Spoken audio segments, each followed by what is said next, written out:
Une fois n'est pas coutume, je vais ce soir vous proposer de commencer par la conclusion. La conclusion, eh bien, la maladie est un langage, mais ce langage nous est voilé parce qu'elle est née de trois peurs. La maladie est un langage, c'est une manière que nous avons de nous parler à nous-mêmes. Nous allons en voir quelques exemples. Mais en même temps, lorsque nous sommes malades, nous sommes dans une situation où il nous est quasiment impossible ou très difficile de comprendre de quoi nous sommes malades. Et la raison en est que la maladie est engendrée par trois peurs. Et ces trois peurs, nous allons découvrir qu'en même temps, si nous les comprenons, ces trois peurs seront comme trois portes qui vont nous permettre d'accéder à la compréhension de la maladie afin de faire la paix avec cette douleur morale qui s'exprime dans notre corps. Bonsoir, on se retrouve ce soir avec une conférence du docteur Dransart, homéopathe, entre autres. Dans le cadre de Planétaire, vous pouvez cliquer ici pour retrouver d'autres conférences, notamment sur le nouveau site planétaire.fr.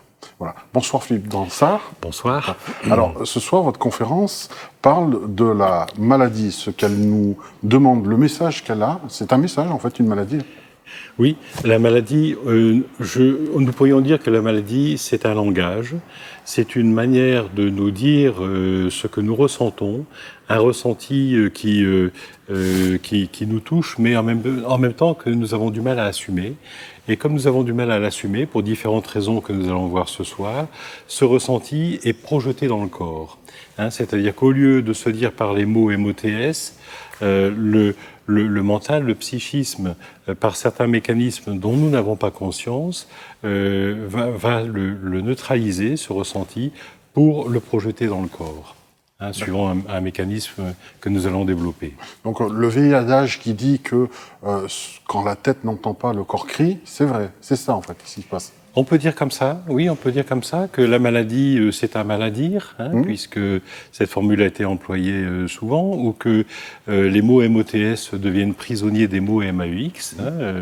Effectivement, c'est un peu, comment dire, comme si une émotion ne pouvait plus, comme si une émotion n'était pas assumée par le psychisme ou par la conscience pour différentes raisons, en raison de son intensité ou en raison de ce qu'elle vient déranger dans l'image que nous avons de nous. Et il y a une sorte de mécanisme de neutralisation de cette émotion qui la coupe de sa source. C'est-à-dire que l'émotion est séparée de l'événement qui l'a engendré, comme si elle devenait orpheline. Et cette émotion orpheline, elle va s'adresser au corps, comme si elle n'avait personne d'autre à qui s'adresser. Donc le pétage de plomb, péter un fusible, c'est un peu ça. Le corps fait sauter en fait des sécurités pour nous dire quelque chose de manière très puissante. Et en général, est-ce que c'est le dernier rempart ? Est-ce qu'on est allé un peu trop loin ? Est-ce qu'il y a eu d'autres, petites alertes ? Oui, alors ces petits signaux, d'une manière générale, nos émotions, nous avons souvent du mal à les entendre, surtout quand elles nous dérangent. Et je voudrais, à ce propos, pour illustrer, pour expliquer comment fonctionne ce mécanisme de la somatisation, raconter une petite histoire, une petite allégorie. Imaginez que vous ayez un ensemble d'amis que vous voulez inviter chez vous. Et parmi ses amis, ce sont des couples. Elle est adorable, mais lui, il ne sait pas se tenir à table. Et vous êtes très inquiet d'avoir à l'inviter. Mais vous n'allez pas évidemment inviter la femme sans inviter le mari. Oui, on ne peut pas séparer. On ne peut pas séparer. Donc voilà, vous invitez les deux en croisant les doigts, en vous disant pourvu que tout se passe bien. Et malheureusement, vos craintes se réalisent, c'est-à-dire que cet homme commence à boire un peu plus que de raison, à devenir un peu grossier vis-à-vis de l'assistance, et à un moment donné, vous n'en pouvez plus, vous ouvrez la porte, et vous lui dites « tes histoires, ça suffit, maintenant, va te faire cuire un œuf. Va te faire cuire un œuf. » Votre ami, enfin votre connaissance, se lève, se dirige vers la cuisine, ouvre le frigo, prend un œuf, prend la poêle, et il va se faire cuire son œuf. La maladie, c'est un peu ça, si vous voulez. C'est-à-dire que c'est une transposition littérale de ce que l'on peut se dire. C'est comme s'il y avait une sorte de perte de la métaphore. Va te faire cuire un œuf, c'est une métaphore. Oui, tout à fait. Mais là, la métaphore est prise au pied de la lettre, donc elle est perdue en tant que métaphore. Alors pourquoi cette métaphore est-elle perdue? Eh bien, c'est simple à comprendre. Mettez-vous à la place de cet ami que vous avez Foutu dehors, ouais. foutu dehors. Voilà. De deux choses l'une. Soit il entend la métaphore, et à ce moment-là, il se retrouve dehors comme un malpropre. Il est déchiré dans l'image qu'il a de lui, entre la belle image qu'il avait de lui et puis l'image de l'importun que vous lui renvoyez. Alors que lorsqu'il est devant sa poêle et son œuf, bon, bien sûr que l'œuf brûle, il faut bien payer un prix à ça, mais au moins l'image qu'il a de lui est préservée. Elle garde son unité de façon un petit peu artificielle, mais au moins cette image est préservée. Je pense que nous somatisons pour préserver cette image que nous avons de nous, par ce mécanisme de déplacement qui fait que la métaphore est perdue et les mots MOTS se transforment en mots MAEX. Ce que j'aimerais comprendre, vous êtes homéopathe, et donc apparemment vous soignez la cause, et j'ai du mal à faire le lien avec l'homéopathie et le... Donc vous posez des questions, vous sondez vraiment l'être humain, et vous soignez vraiment la source du mal plutôt que le symptôme lui-même. J'essaie je dirais, de découvrir le nœud de souffrance pour trouver soit la parole ou le remède qui correspond. Quand on trouve la parole qui correspond, c'est encore mieux de guérir par la parole que par le remède. Et ça peut arriver quelquefois avec un peu d'empathie, un peu d'intuition, et puis de trouver la source. De trouver la source et d'avoir ce genre d'échange. Mais l'homéopathie m'a aidé dans mon cheminement qui apparemment n'a rien à voir avec l'homéopathie, puisque ce dont je parle, c'est essentiellement d'une dimension psychosomatique. L'homéopathie m'a aidé à deux niveaux.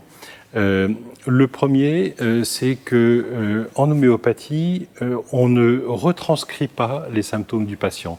Si quelqu'un vient vous dire, par exemple, j'ai mal à la tête, j'ai la tête lourde, la première chose que fait un médecin classique, c'est de noter céphalée. Bon. Oui, mais vous cherchez la cause. Qu'est-ce qui alourdit justement ce mal de crâne? La question, c'est pourquoi le patient utilise-t-il ce terme? Qu'est-ce que ça signifie pour lui? Pourquoi parler de tête lourde plutôt qu'un autre terme? Et nous allons nous rendre compte que ce terme, en fait, c'est un peu la clé qui va nous permettre d'accéder à son ressenti. Nous allons nous rendre compte que la sensation physique s'exprime par les mêmes termes que la sensation, que le sentiment. C'est-à-dire que le sentiment et la sensation vont s'exprimer par les mêmes termes. Les mots qu'utilise le patient vont trahir la cause de la maladie, du mal? Elles vont dire son ressenti, c'est-à-dire qu'elles vont dire son ressenti moral. Les mots dont il va se servir pour décrire son ressenti physique vont décrire son ressenti moral. Et si nous écoutons ce qu'il nous dit comme une métaphore, à ce moment-là, les portes s'ouvrent et la maladie devient un langage. Vraiment, elle nous parle et elle nous explique ce que cette personne ressent et à la suite de quoi, ensuite, quand nous resituons les choses dans la chronologie, à partir de quand la maladie s'est déclarée, nous pouvons effectivement faire des liens de cause à effet et nous pouvons l'aider à prendre conscience de cette émotion qui se dit dans le corps. C'est autre chose que juste une ordonnance de telle posologie. J'ai moi-même utilisé, par exemple, la fleur de Bach. Oui, bon, j'ai constaté ses effets, mais je ne sais pas comment ça fonctionne. Alors que là, on est dans l'émotion aussi. Comment une plante peut agir sur l'émotion? C'est quand même assez mystérieux. Pour essayer de répondre à votre question, qui est une question assez pointue, je vais vous donner un exemple, l'exemple de Martine, qui est une femme de 45 ans, qui est venue me voir pour une douleur de son genou gauche. Ça faisait 2-3 ans qu'elle souffrait du genou gauche, et donc je lui ai demandé ce qu'elle avait vécu 2-3 ans auparavant. Et elle me disait, ben non, dans ma vie tout va bien, mes enfants vont bien, mon mari est adorable, j'ai un travail qui me plaît, etc. En fin de consultation, je me suis levé en marchant un petit peu et en lui disant, vous voyez, à quoi sert le genou? Eh bien, le genou nous permet d'avancer dans la vie, mais en nous adaptant au sol. Si nous restons raides, ça nous est difficile d'aller vite. Si nous sommes trop souples, nous posons le genou à terre. Autrement dit, le genou, c'est ce qui va nous permettre de nous plier. Il faut nous plier un peu, mais pas trop. Il faut savoir avoir faire de des la compromis. flexibilité. Avoir de la flexibilité, oui. C'est un terme à la mode. Donc, savoir se plier un petit peu, mais pas trop. Bon, donc elle part avec cette idée-là, et puis une petite prescription de plantes d'Arpagophytum. Je la revois 3 mois après, et elle me dit, docteur, vous savez, il y a plein de choses qui ont changé dans ma vie. Je dis, ah oui. Eh bien, voilà, depuis qu'on s'est vu, j'ai quitté mon mari. Je dis, ah bon, et pourquoi ça? Eh bien, je me suis rendu compte que c'était un homme autoritaire, il fallait en passer par tous ses désirs, je devais me plier à tous ses cas de volonté. Et 2 ou 3 fois, elle m'a dit, voilà, je devais me plier, c'était insupportable de se plier. Et à la fin de la consultation, je lui ai dit, à propos de votre genou, elle me regarde, ah oui, tiens, je n'ai plus mal. Cette douleur avait disparu sans même qu'elle s'en rende compte. Et si vous voulez, cette histoire est intéressante parce que c'est comme si le mot plier avait cheminé à un niveau subliminal, en dessous du seuil de conscience, l'amenant justement à des prises de conscience, à une décision qui lui a permis d'être plus en accord avec elle-même. Et du coup, son problème de genou a disparu. Donc, si vous voulez, l'homéopathie, c'est un peu le remède homéopathique, c'est un peu comme une parole. C'est une vibration, la parole aussi, c'est une information. C'est une information qui va faire bouger quelque chose. Et nous n'avons pas nécessairement conscience de cela.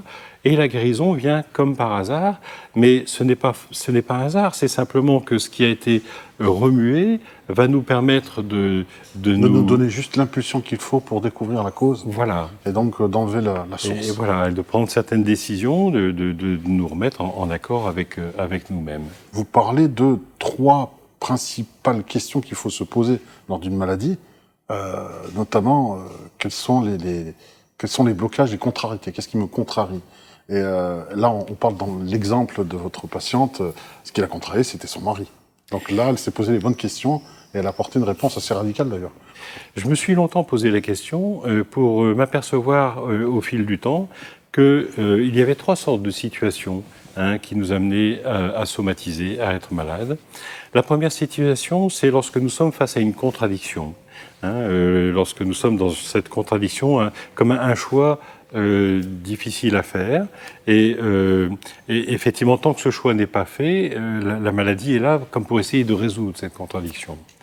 La deuxième situation, c'est lorsque ce que nous vivons, un stress, ce qu'on appelle un stress, va réveiller un passé douloureux semblable. Vous savez, stress, c'est un terme anglais qui au départ voulait dire mettre le doigt sur. Souligner, mettre le doigt sur, mettre l'accent sur. En fait, c'est le terme dont se servent les Anglais pour définir la syllabe sur laquelle l'accent tonique sera mis. Eh bien, on a gardé cette idée de pression, mais dans l'étymologie du terme, c'est mettre le doigt sur. Le stress, c'est ce qui va mettre le doigt sur un point douloureux, une vieille cicatrice ou un défaut de structure, ou un passé douloureux semblable. Et donc la deuxième raison pour laquelle nous somatisons, c'est lorsque nous rencontrons ce que j'appelle ce phénomène de résonance, c'est-à-dire que ce que nous vivons dans le temps présent va résonner avec un passé douloureux que nous pensions avoir oublié, mais qui n'a jamais été complètement résolu. Donc l'inconscient se manifeste à ce moment-là par rapport à un élément déclencheur, X ou Y, et ça peut remonter à très loin inconsciemment. Et ça peut remonter très loin, voilà. Des histoires très anciennes que nous avons oubliées. Mais si vous voulez, c'est comme si, au lieu de percevoir la réalité comme elle est, nous l'apercevions à travers nos douleurs anciennes. Comme si vous voulez, quand vous avez une blessure d'enfance, on va prendre cet exemple, vous avez une paire de lunettes, une blessure d'enfance, c'est comme une rayure sur la paire de lunettes. Bon, tant que vous regardez, tant que le champ de vision ne va pas dans cette rayure, vous voyez les choses comme elles sont. Tout va bien. Et quand votre champ de vision se fait par cette rayure, ça vous paraît, vous le percevez de manière déformée. Percevoir, ça veut bien dire percevoir, voir à travers. Et quand nous voyons à travers nos douleurs anciennes, à ce moment-là, nous ne voyons plus la réalité comme elle est et elle nous blesse, mais ce qui nous blesse en fait, ce n'est pas la réalité elle-même, ce sont les fantômes du passé. Donc ça, c'est le deuxième point. Et le troisième point, qui regroupe quand même les 2 autres, c'est quand l'image que nous avons de nous est prise dans la situation. Et j'ai découvert, à travers toutes mes réflexions, que ce n'est pas la situation elle-même qui nous blesse. Ce qui nous blesse, c'est la manière dont l'image que nous avons de nous a été prise dans la situation. Et quand vous arrivez à faire la part des choses, à ce moment-là, vous pouvez prendre du recul vis-à-vis de cette image pour vous dire, mais est-ce que je suis bien cela, hein, L'image n'est pas forcément le reflet de ce que l'on est réellement. Non, du coup. non.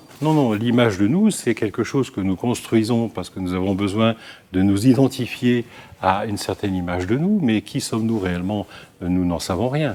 Hein. Simplement, cette image, nous nous y accrochons parce que nous n'avons rien d'autre, hein, et dès qu'elle est blessée, évidemment, ça nous remet en question.